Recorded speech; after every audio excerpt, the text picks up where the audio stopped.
My pulse raced at the astounding accomplishments of the mercenary known as Demon Lord.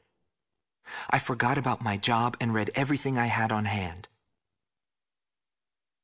Around the time Demon Lord received his nickname, South Belka showed signs of weariness regarding the war. Because the region was set up as a defense line to protect the birthplace of Belka in the north, the people's dissatisfaction had reached a climax. The cities declared themselves demilitarized and peacefully surrendered to the Allied forces. Unable to establish a defensive position, the Belkan army kept retreating to the north. The end of the war was fast approaching. I was given an opportunity to interview the former aces of the Belkan Air Force.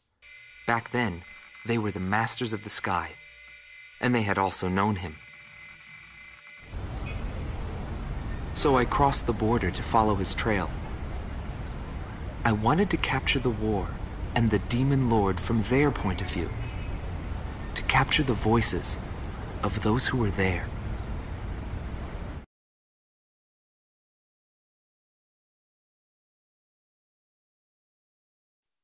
Bernard Schmidt, a man with the eyes of an owl. Grun Team Commander, former member of the Belkan Air Force. 10th Air Division, 8th Tactical Fighter Squadron. Fighting with distinguished service on the battlefield, he earned the title of Ace with his uncanny ability to adapt quickly to the flow of battle. I had a bad feeling while I was flying towards the round table.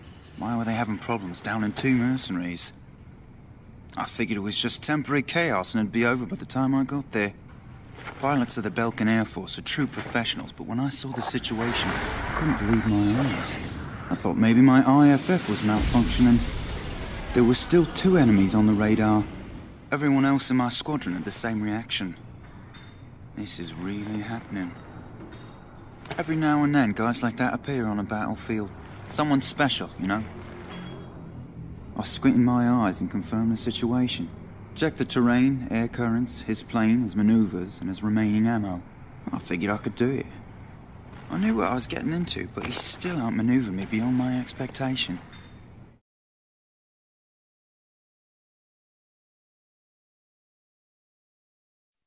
Gelb Team is number 2, former member of the Belkan Air Force.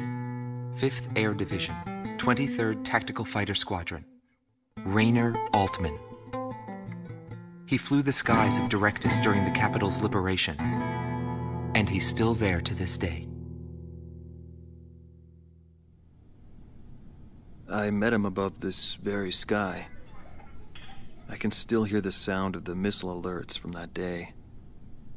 I received an order to fly to Directus on my way back from an intercept mission on the southern defense line.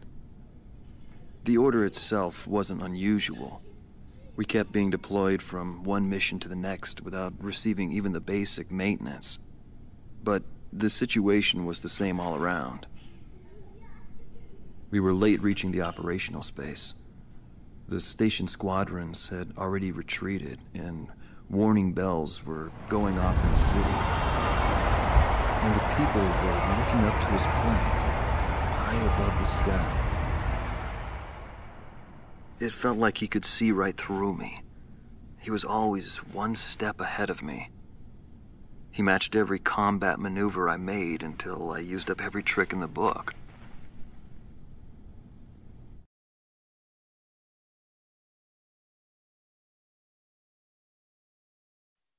Schnee Team Commander, former member of the Belkan Air Force, 22nd Air Division, 4th Tactical Fighter Squadron. Eric Hillenbrand.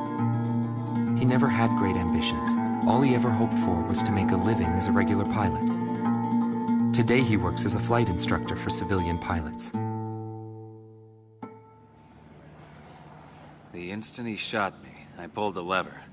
I barely managed to escape from my plane as it burst into flames. After drifting from the blast, I landed below the round table. It was a wide-open, barren wasteland. How long would I have to wait for a rescue party? Radio interference within the round table was fierce. The odds of a distress signal actually reaching anyone was low. I was at a loss for what to do. Anyway, I'd really gone out with a bang this time. I took that as a sign it was time for me to retire. But just then, I heard a roaring overhead. It was his plane. I was jealous of his calm flying form. Rather than wait for the rescue team, I began to walk toward the nearest base. I was driven by desire to get back up there and fight him again. Of course, it did take me 3 days to get there. Every time I flew with him, his skill stood out. He was unstoppable. He would ascertain the situation in an instant and change the tide of battle. He was born for combat. It was no wonder they called him a demon lord. That said, it was hell trying to keep up with him. Before long, everyone had taken notice of him. More and more would show up to watch him go off on sortie. Mercenaries or maintenance crew, it didn't matter. People wanted to burn his image to their memories. Hell, they weren't the only ones.